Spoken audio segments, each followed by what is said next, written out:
Trouble shooter ಖ್ಯಾತಿಯ ಡಿ.ಕೆ. ಶಿವಕುಮಾರ್ ಅವರೇ ಈಗ ಟ್ರಬಲ್ ಎದುರಿಸ್ತಾ ಇದ್ದಾರಾ ಅನ್ನೋ ಪ್ರಶ್ನೆ ಮೂಡಿದೆ. ಯಾಕಂದ್ರೆ ಸಂಪುಟ ವಿಸ್ತರಣೆ ಬಳಿಕ ಪಕ್ಷದ ಆಂತರಿಕ ಭಿನ್ನಾಭಿಪ್ರಾಯ ಮತ್ತಷ್ಟು ಹೆಚ್ಚಾಗಿದೆ.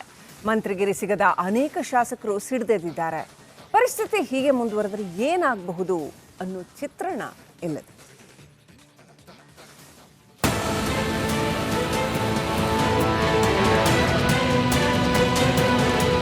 ಸಿದ್ದರಾಮಯ್ಯ ಮುಖ್ಯಮಂತ್ರಿ ಆಗಿದ್ದ ವೇಳೆ ಪಕ್ಷದ ವಿರುದ್ಧ ಅಸಮಾಧಾನಗೊಂಡಿದ್ದ 17 ಶಾಸಕರು ಮುಂಬೈ ಕಡೆ ಮುಖ ಮಾಡಿದ್ರು.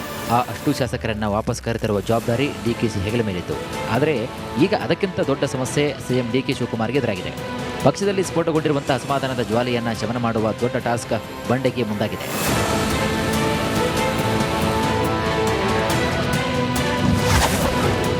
ರೆಬಲ್ ಆಗ್ತಾರ ಅಸಮಾಧಾನಿತ ಶಾಸಕರು. ರೆಬಲ್ ಶಾಸಕರ ನಾಯಕರಾಗೋದು ಯಾರು?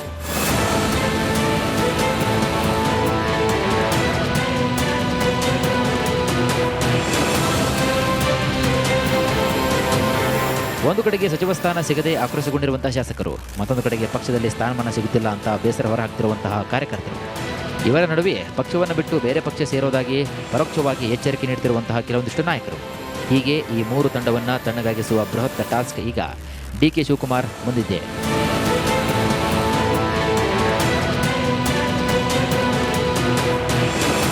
ಸಚಿವ ಸ್ಥಾನ ಸಿಗದೆ ಆಕ್ರೋಶಗೊಂಡಿರುವಂತಹ ಶಾಸಕರು ಬಹಿರಂಗವಾಗಿಯೇ ತಮ್ಮ ಆಕ್ರೋಶವನ್ನು ಹೊರಹಾಕಿದ್ದಾರೆ. ಪಕ್ಷ ಮುಂದಿನ ದಿನಗಳಲ್ಲಿ ಅಧಿಕಾರಕ್ಕೆ ಬರಲು ಬಯಸುತ್ತದೆಯೇ ಇಲ್ಲವೇ ಎಂಬುದನ್ನು ಪ್ರಶ್ನೆ ಕೂಡ ಮಾಡಿದ್ದಾರೆ. ಇದಿಷ್ಟೇ ಅಲ್ಲ, ನಾವು ಸ್ವಂತ ವರ್ಚಸ್ಸಿನಿಂದ ಗೆದ್ದಿರುವುದು ಹೊರತು ಪಕ್ಷದ ಚಿಹ್ನೆಯಿಂದಲ್ಲ ಅಂತ ನೇರವಾಗಿ ಹೇಳಿದ್ದಾರೆ. ಇದೂ ಸಾಲದೆ ಇದೊಂದೇ ಪಕ್ಷವಲ್ಲ, ಉಳಿದ ಪಕ್ಷಗಳಲ್ಲಿಯೂ ಕೂಡ ನಮಗೆ ಆಫರ್ ಬಂದಿದೆ ಅಂತ ತಿಳಿಸಿದ್ದಾರೆ. ಇದರ ನಡುವೆ ಈ ಅಸಮಾಧಾನಿತ ಶಾಸಕರ ನಾಯಕ ಯಾರಾಗ್ತಾರೆ ಎಂಬ ಪ್ರಶ್ನೆ ಇದೀಗ ಉದ್ಭವವಾಗಿದೆ.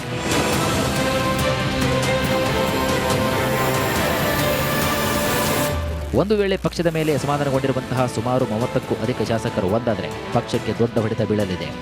ಮುಂದಿನ ದಿನಗಳಲ್ಲಿ ಈ ಅಸಮಾಧಾನವನ್ನು ಸರಿಪಡಿಸದೆ ಹೋದರೆ ಅಷ್ಟೂ ಶಾಸಕರು ಪಕ್ಷದ ವಿರುದ್ಧ ತಿರುಗಿ ಬೀಳುವಂತಹ ಸಾಧ್ಯತೆ ಕೂಡ ಇದೆ. ಇಂತಹ ಸಂದರ್ಭದಲ್ಲಿ ಕಷ್ಟಪಟ್ಟು ಪಡೆದಂತಹ ಮುಖ್ಯಮಂತ್ರಿ ಕುರ್ಚಿಯನ್ನು ಕಾಪಾಡುವುದಾ, ಅಥವಾ ಆಕ್ರೋಶಗೊಂಡಿರುವಂತಹ ಶಾಸಕರನ್ನು ಸಮಾಧಾನಪಡಿಸುವುದಾ, ಅಥವಾ ಕಾರ್ಯಕರ್ತರಿಗೆ ಸೂಕ್ತ ಸ್ಥಾನಮಾನ ಕೊಡಿಸುವುದಕ್ಕೆ ಹೋರಾಡೋದಾ ಎಂಬ ಗೊಂದಲದಲ್ಲಿ ಮುಖ್ಯಮಂತ್ರಿ ಡಿ.ಕೆ. ಶಿವಕುಮಾರ್ ಮುಳುಗಿ ಹೋಗಿದ್ದಾರೆ.